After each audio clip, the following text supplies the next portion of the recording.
Hello mathematicians, thank you for joining me again today.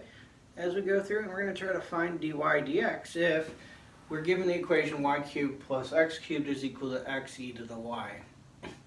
Now in this situation what we're given is we're given a relationship between x and y, but we're not given y as a function of x. Therefore, what's happened is we have implicitly defined y in terms of x. So if we want to find the derivative of y with respect to x, we're going to have to do so through implicit differentiation. Now, in order to use implicit differentiation, what we know is that we want to find dy dx. So what we have is, we know that this equation is true, that is this side is equal to that side. So therefore, if I take the derivative of both sides with respect to a given variable, the equality will be maintained.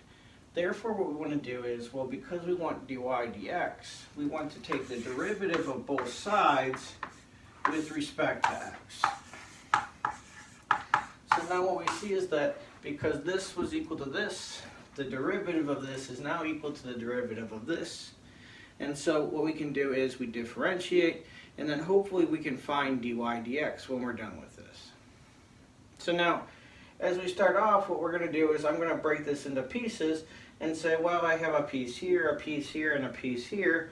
And so I'm going to distribute my derivative, and I'm going to get the derivative of y cubed with respect to x plus the derivative of x cubed with respect to x is equal to the derivative of x times e to the y with respect to x. And so now we'll have to take the derivative of each of those portions individually. So instead of going in order as I had them written, what I'm going to do is actually start with the easiest one. And so I'm going to find the derivative of x cubed with respect to x.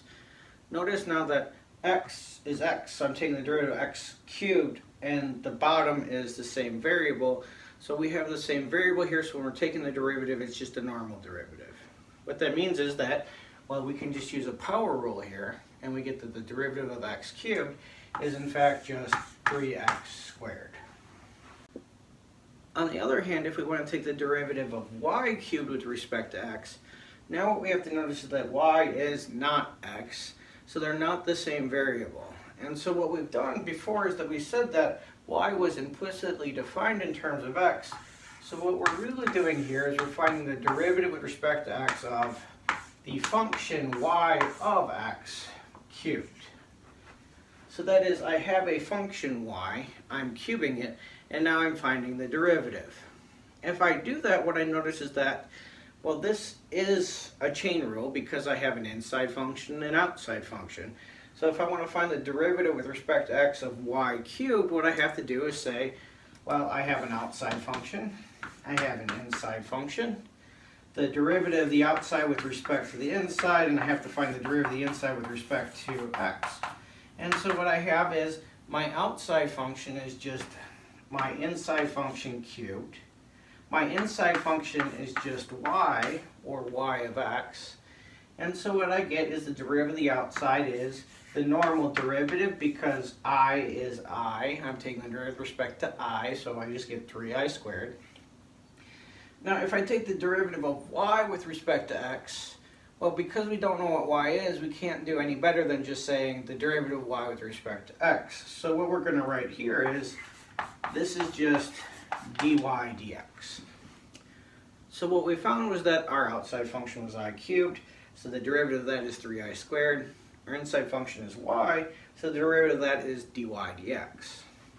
Now if we combine that together, the chain rule says it's the derivative of the outside times the derivative of the inside.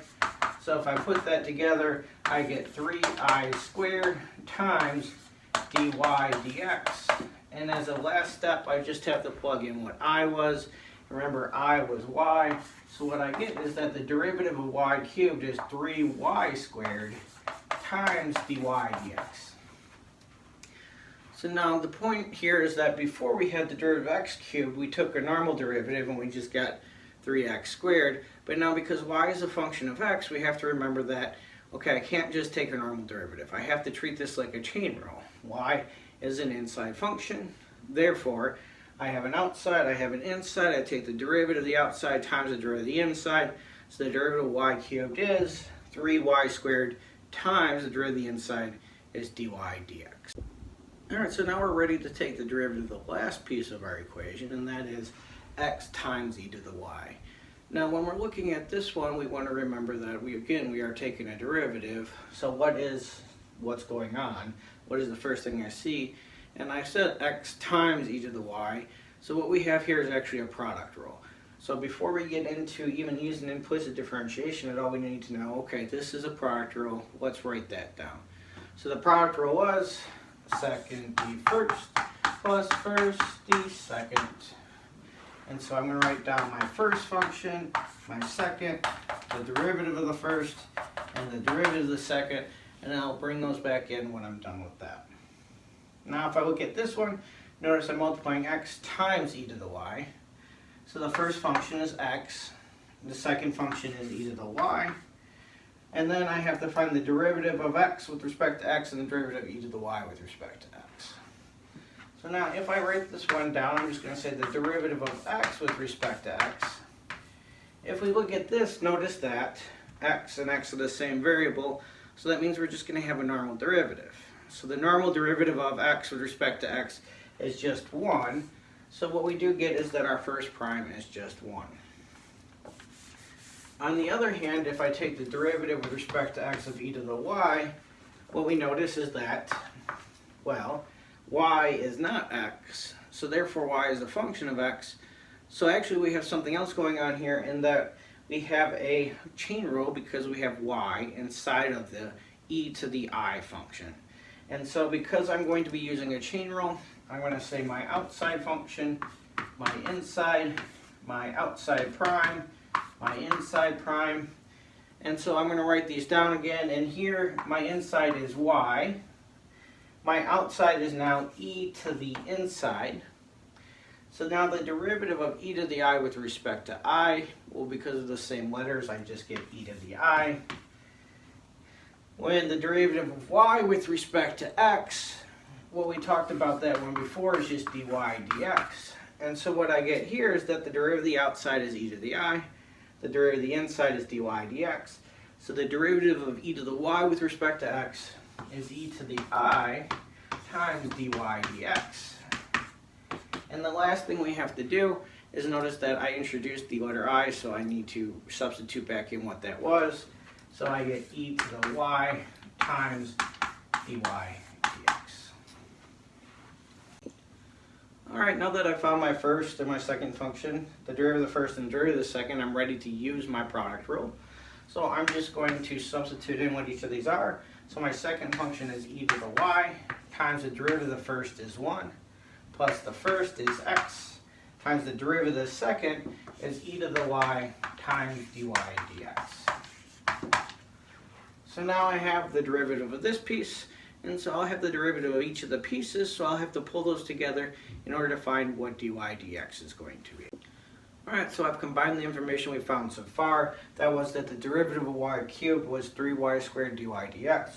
The derivative of x cubed was 3x squared, and the derivative of x e to the y was e to the y plus x times e to the y dy dx. So now that I've implicitly differentiated, I found the derivative of both sides. What I need to do is I need to solve for my dy dx, and you'll notice that there's a dy dx here and a dy dx here. And so what we need to do is we're going to treat this as if it was a variable we're trying to solve for. So we're going to group terms, and then we're going to end up with dy dx is equal to something. So now, in that process, what I've done is I've underlined the pieces with dy dx's in it. I'm also going to underline in a different color the parts without the dy dx's on it. And so what I want to do is I want to get my dy dx's to one side, everything else to the other. So I'm going to move them to the left and everything else to the right. So that means I'm going to subtract 3x squared from both sides to move this portion to the right. And I'm going to subtract x e to the y dy dx from both sides so that I can move that portion to the left. Now if I do that, what I get is 3y squared dy dx minus x e to the y dy dx is equal to e to the y minus 3x squared. So now in that way what I've done is I've put all the dy dx's on one side, everything else on the other. Now because I've done that, what we notice is that everything in this side has a dy dx in it, so I can factor out a dy dx. And so what I get is the coefficients in front of dy dx are going to be the 3y squared and then negative x e to the y. So if I factor those out, what I get is 3y squared minus x e to the y times dy dx is now going to be equal to e to the y minus 3x squared. Now you notice that because I pulled these out here, I have this times dy dx is equal to e to the y minus 3x squared.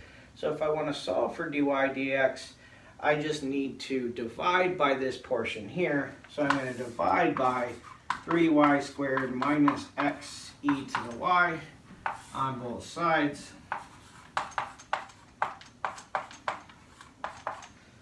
And so you'll notice what happens here is that because these cancel out to 1, we get that the derivative of y with respect to x is e to the y minus 3x squared divided by 3y squared minus x e to the y.